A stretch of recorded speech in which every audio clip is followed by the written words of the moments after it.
নমস্কার, Krishna lifestyle blog থেকে আমি কৃষ্ণা। আজ বসন্তের একটি সেরা উৎসব বলতে পারেন, এটা তো উৎসবই, সেটা হচ্ছে দোল উৎসব। দোল পূর্ণিমার এই উৎসবটি আমাদের কাছে একটা বিশেষ বিশেষ গুরুত্ব রাখে। তো তার জন্য আমি আপনাদের কাছে অভিনন্দন জানাচ্ছি, বিশেষভাবে একটা অভিনন্দন জানাচ্ছি, এবং আমার এই চ্যানেলকে ভীষণভাবে তাদের কাছে আমি কৃতজ্ঞ যে এই প্ল্যাটফর্মে আমি আজকে এসে আপনাদের কাছে সামনে আসতে পারছি। এত মানুষের সামনে আমি আজকে বসে খাবারটা লাঞ্চ থালি দেখাতে পারছি। সকাল থেকেই শুরু হয়ে গেছে। গোপুর আজকে নতুন জামা কাপড় সজ্জা তাকে দিয়ে, তার খাওয়া দাওয়া, তার ইচ্ছের সমস্ত খাবারগুলো আমি জোগাড় যন্ত্র করে সকালবেলায় ওটা অ্যারেঞ্জ হয়ে গেছে। তারপরেই এই লাঞ্চ থালিও বানানো শুরু করে ফেললাম, তো শেষও হয়ে গেছে, দুটোর মধ্যে আমি শেষও করে ফেলেছি। তো কেমন আছেন আপনারা বলুন? আমি তো ভালোই আছি, এবং প্রত্যেককে আমি শুভেচ্ছা জানাচ্ছি, এবং তার সঙ্গে জানাই রাঙিয়ে দিয়ে যাও যাও যাও এবার যাওয়ার পথে। গানটার পুরো গাইলাম না, আমার খুব পছন্দের একটি গান। তো দোল পূর্ণিমায় তো প্রচুর গান থাকে, তার মধ্যে এটি একটা পছন্দের গান। এক সময় আমরা মানে উত্তর কলকাতায় সাংস্কৃতিক অনুষ্ঠান এই দিনগুলোতে আমরা করতাম। এখন তো মানে সব কিছু লুপ্ত হয়ে যাচ্ছে আস্তে আস্তে। যাই হোক, আর এ নিয়ে আর আমি কথা আর বাড়াতে চাই না। তা আমরা একদম ডাইরেক্ট তাহলে লাঞ্চ থালিতে চলে আসি। মানে আমি তো খেতে ভালোবাসি, তো লাঞ্চ থালি তো একটা হবেই হবে। লাঞ্চ মানে মাটন থালি, মাটন লাঞ্চ থালি, ঠিক আছে?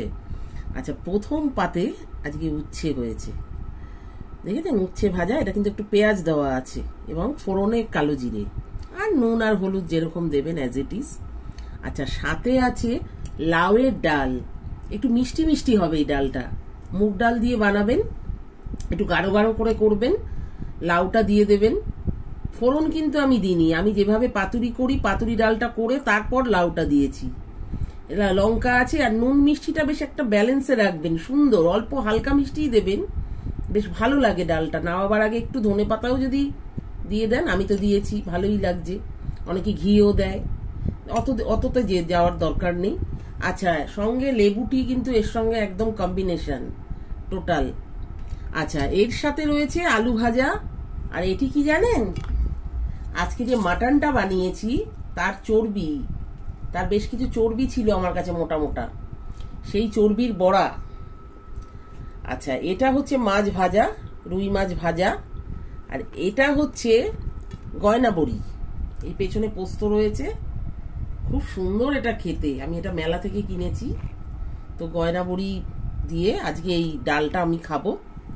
আচ্ছা, তার সাথে রয়েছে স্যালাড, দেখতেই পাচ্ছেন, মিক্সড একটা ভেজিটেবল দিয়ে সমস্ত কিছু দিয়ে একটা স্যালাডটা বানানো হয়েছে। আচ্ছা, আজকের প্রিয় একটি খাবার মাটন, দারুণ মাটনটা দোকানদারও দিয়েছে, বলেছি যে একদম হাড় দেবে না, বিশেষ কিছু হাড় ফাড় দিও না, কারণ আমি অত্যাধিক হাড় ফাড় আবার দাঁতে কোথায় লেগে যাবে, দরকার নেই। সুন্দর বড় বড় একদম আলু দিয়ে একদম রসা করেছি, মাটন রসা। আচ্ছা, এটি হচ্ছে কচি কচি আমের একটা চাটনি, সাদা যে চাটনিটা থাকে সেই চাটনিটা কুচি করে এই চাটনিটা বানিয়েছি, কারণ এই সময় এই আমের চাটনিটা এইভাবে খাওয়াটা খুব ভালো, তার জন্য এটা বানানো হয়েছে।